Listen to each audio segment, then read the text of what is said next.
This is Northern Atomico ATV. We got this 2023 Cfmoto Zforce950Sport Gen 2. Just came out on the floor recently, about a week or so ago. This is the best model that you can get off the showroom floor. Retails like 21, but comes to like 25 with all the options. We'll go over the things that it has so you guys can go and buy one yourselves. We'll start off with the 14-inch rims with the stag tires that it comes with stock. Got the power steering in it. Got the adjustable shocks, LED low beam, high beams, 3,500 pound winch. The rad's behind here. You can take this off. I'm not gonna do it though. This is a sport model, like I said. This is the sport model. It has a 60-inch base. The trail edition has I think like 50-inch base. You come up here, this is where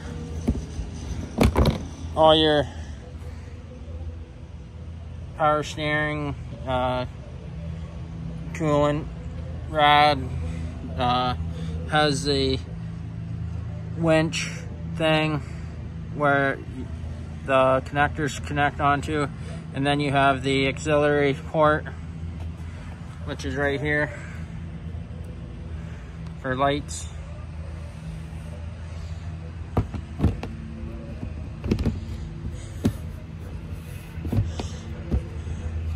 Has the light bar installed. Got it installed when bought it. Has accessory mirrors, full doors.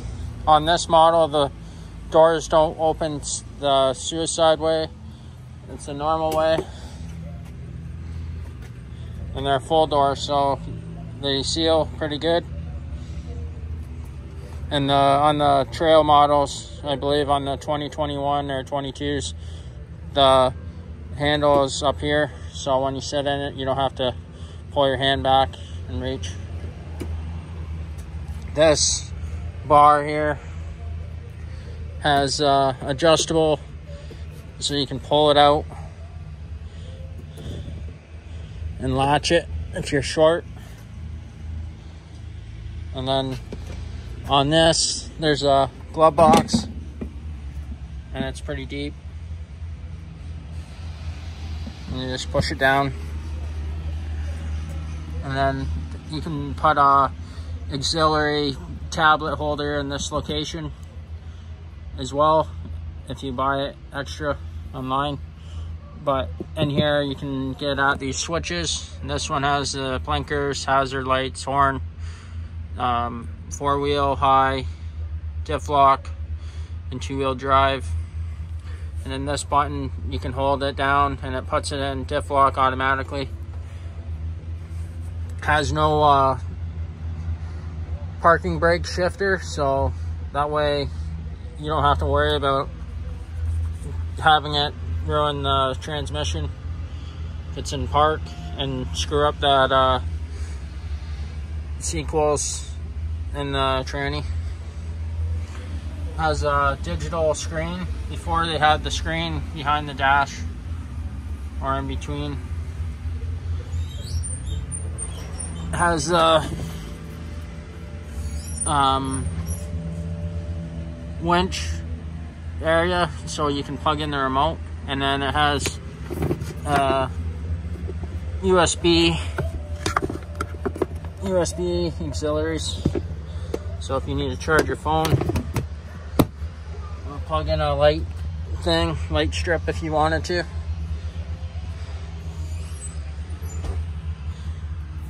The new seat belts don't connect down into the bottom.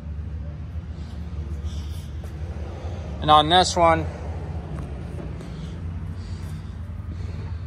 and get my buddy to show you, but he's in the garage right now. So you can pull out that seat like that. Pretty easy, just like the 21. But right here, you can get out your transmission dipstick inspection ports. This is where you can get behind the engine. Pretty accessible.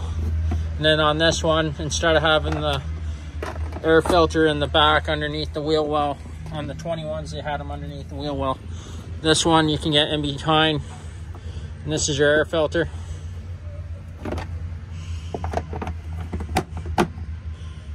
And then that's the seat. They're pretty roomy. On this one, it has footrests, cup holders. On this one as well, it has a custom box that comes stock. You just lift this up, and well, it's dirty in there, but I have an extra toolbox, stuff that you need if something happens, like air compressor and stuff, if someone breaks down or that. Folds up, sealed. You can get in at the top of the engine if you need to get at your spark plugs. And then on this one, it has side vents for the air intake for the engine. This back part has adjustable shocks as well. You can get at your dipstick pretty easy. Exhaust on this one has A-frames, and they changed it all, so when you're riding the bumps, there's a sway bar.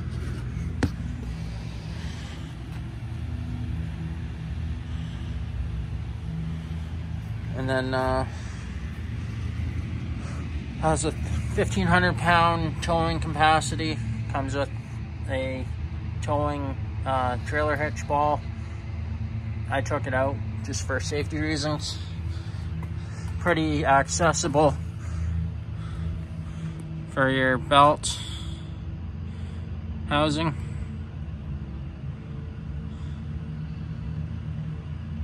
All steel tubing for the frame. This is added onto the other video. This is where the belt housing is on the engines, on the 950s. They got this big ass snorkel coming out, and this is the out port. But I've noticed when I was riding it today that this is just a boot and it doesn't go anywhere. So for all you new people that buy these machines and you think that you're gonna go through some water that is deep, I suggest you buy a aftermarket snorkel that goes to the top, because it's pretty short, and if you got into some deep water or something, it'd suck it into the belt. So, and run your sheaths and stuff in your belt. But as I said, they got these tension bars. All this is on bushings, so just over time they'll probably wear out. Up there's your inlets for the air filter and the inlet for that airflow on the other side of this machine. And all fuel injection. Pretty nice. Just normal doors. We'll have a seat in this thing. This is a video of it turning on. So on this model, it comes with the LED strip across there, which is pretty fancy. And then a light bar, high and low beams. And this is what it's with the light bar on. And then on here, it says it's in two-wheel drive right now, so Right now it's 14.2 battery voltage. You can adjust the LED by hitting this adjust button on the screen for the screen brightness. Only has 100K. I've only put 100K on it since I got it. Did trip, it was 99K.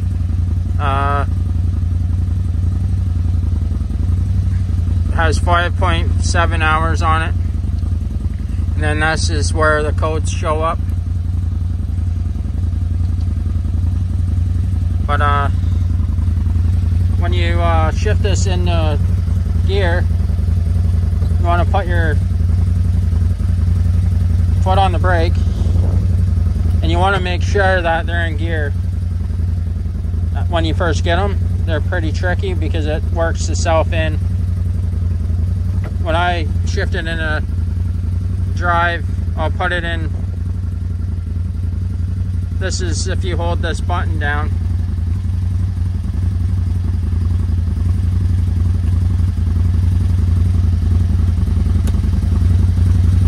Four-wheel drive, you can hear it like turn on, and then dip lock, and should go in. Should wheel, all-wheel diff.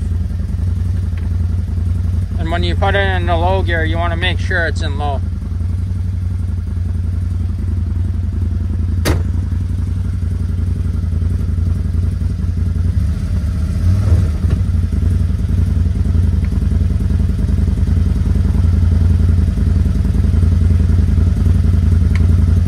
This is your override button. So if you're in a hole, you can override the system.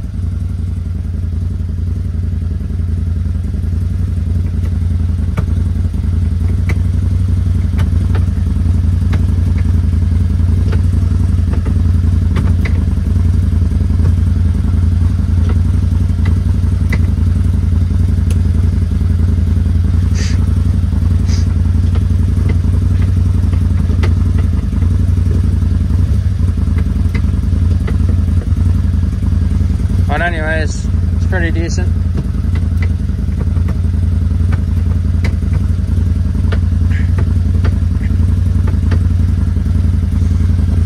But yeah, it's pretty good.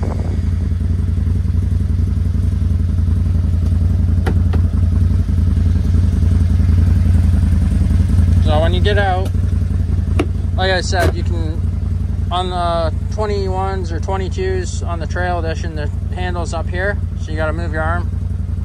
Right now, you can put it now like that.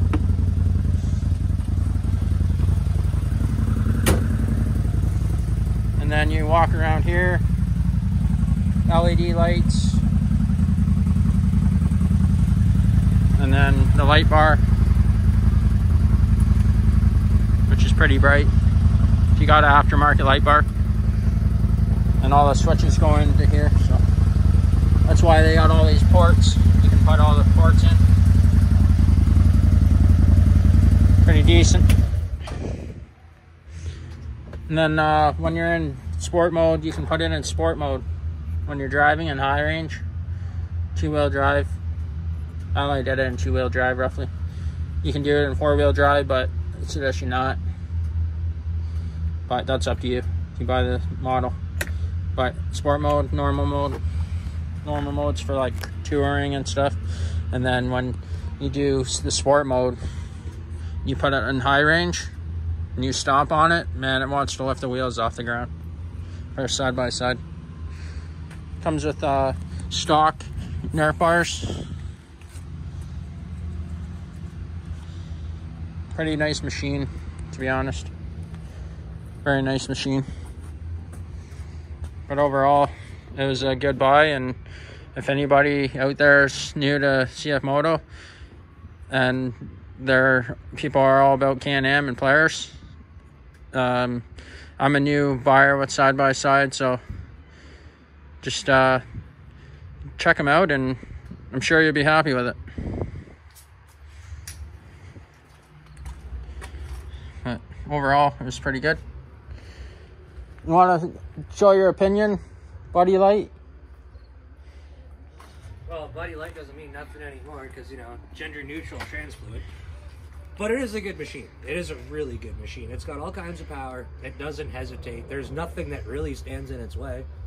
I mean, we were, what, out through 1.5 foot deep holes today and fucking 4-wheel drive without diff lock.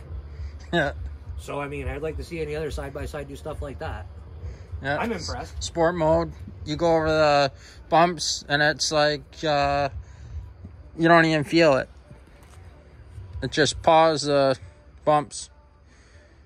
It's pretty stable, to be honest. If you set your shocks up right, it floats. But overall, it was a good day, and this is the new 2023 Gen 2 Zforce950Sport Cfmoto. So, check them out. Go to your local dealer. Leave your comments and leave a subscribe. Yeah, you heard them. Subscribe, like, share it, and follow the channel. Hopefully you have a good one. Northern Atomical out. Over.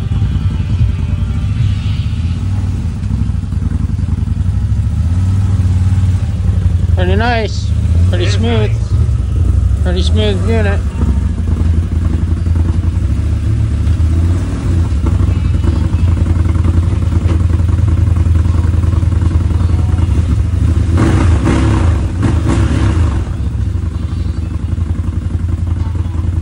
Really nice unit.